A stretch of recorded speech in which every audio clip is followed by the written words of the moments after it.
In the 1930s, the Pacific was not just a wide blue ocean. It was a huge region of islands, trade routes, and colonies.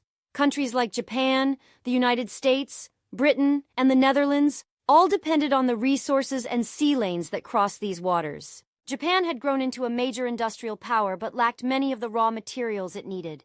Its leaders believed that gaining control over parts of China and Southeast Asia would secure resources like oil, rubber, and metal for the empire. By the late 1930s, Japan's war in China had become long and brutal.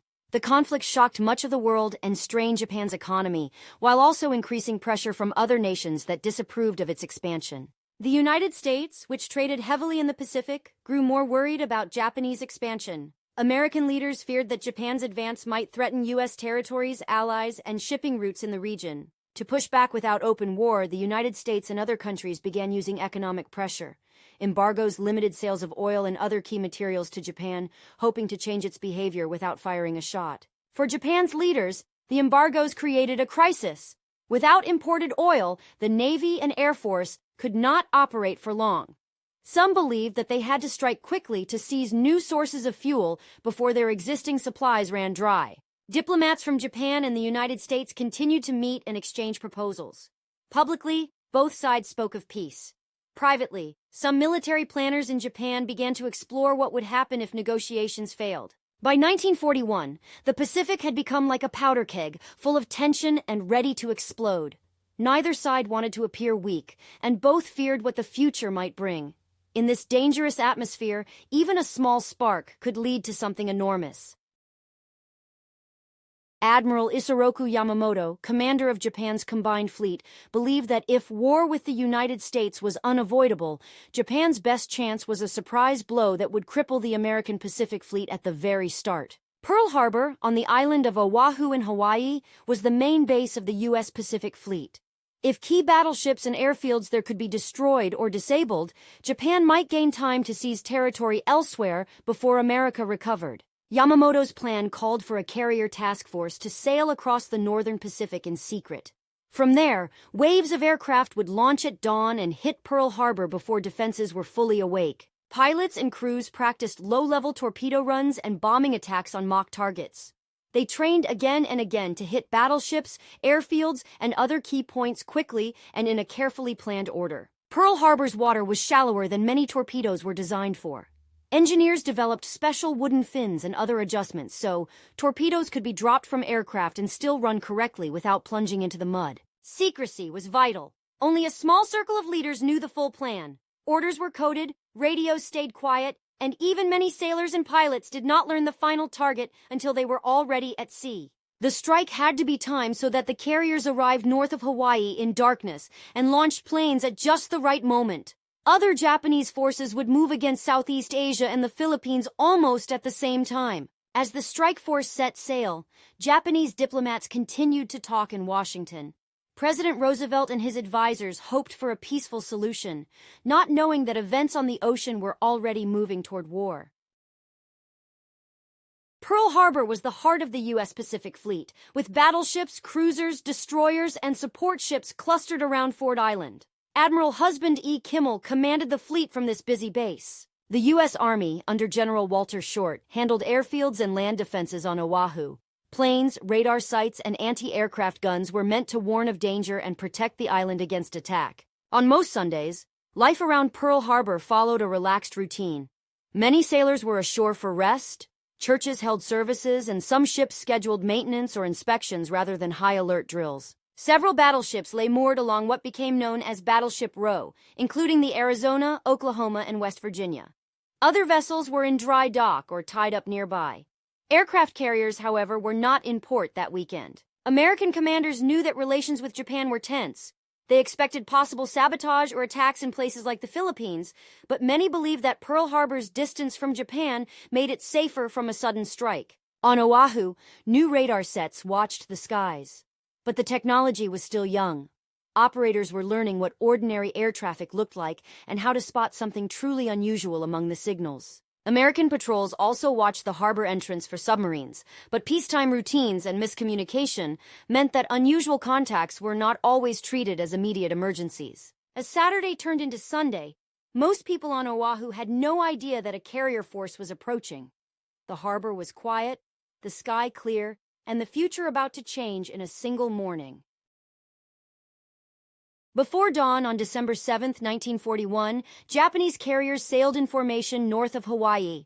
On their decks, crews prepared the first wave of aircraft for launch into the dark sky. Hundreds of miles away from the harbor, the first wave climbed and then descended toward Oahu in tight formations. Pilots checked their watches and maps, aiming to arrive just as the island was waking up. On Oahu, many sailors and soldiers were eating breakfast, preparing for church, or getting ready for routine duties. The day looked like it would be calm and ordinary. That morning, radar operators saw a large group of aircraft approaching. Assuming it was a scheduled flight of American bombers, they passed along a routine report, and no full alarm was raised. Near the harbor entrance, American forces spotted signs of a small submarine.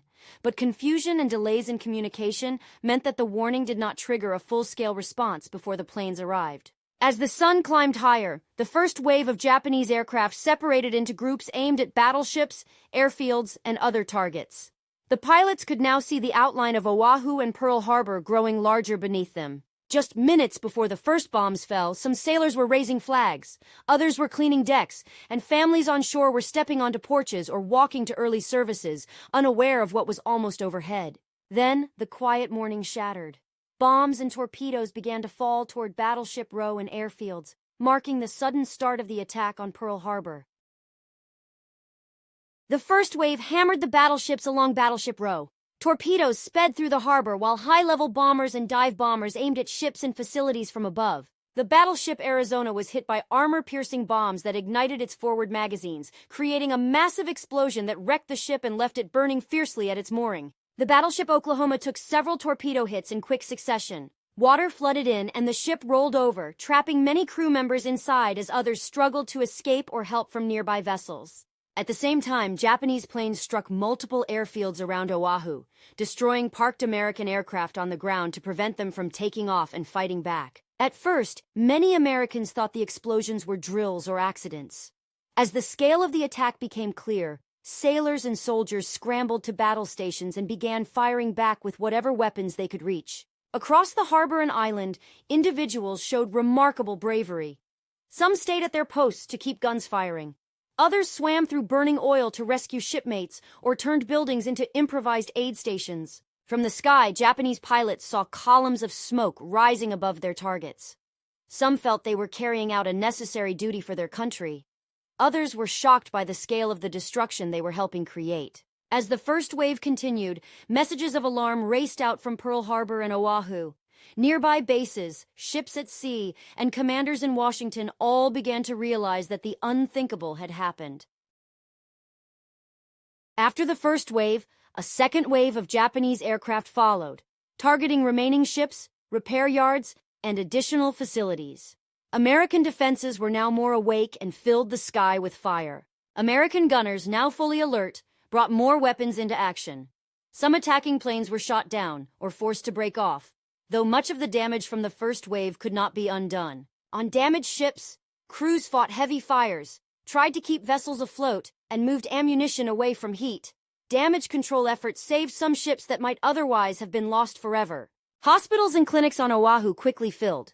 Nurses, doctors, and volunteers worked long hours treating burns, injuries, and shock, turning hallways and lobbies into emergency wards. News of the attack spread rapidly by radio. Listeners across Hawaii, the mainland United States, and other countries heard urgent reports about heavy damage at Pearl Harbor and fighting around the island. After a few hours, the Japanese aircraft turned back toward their carriers. No invasion followed.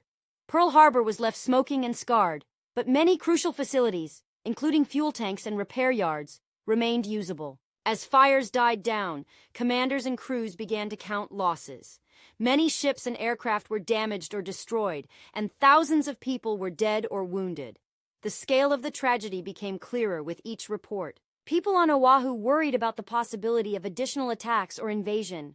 Patrols were strengthened, blackouts ordered, and defenses rushed into a higher state of readiness across the Pacific Theater.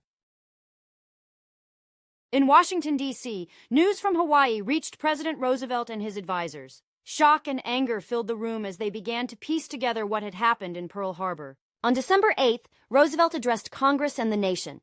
calling December 7th a date which will live in infamy, and asking for a declaration of war against Japan. Congress quickly approved the declaration of war.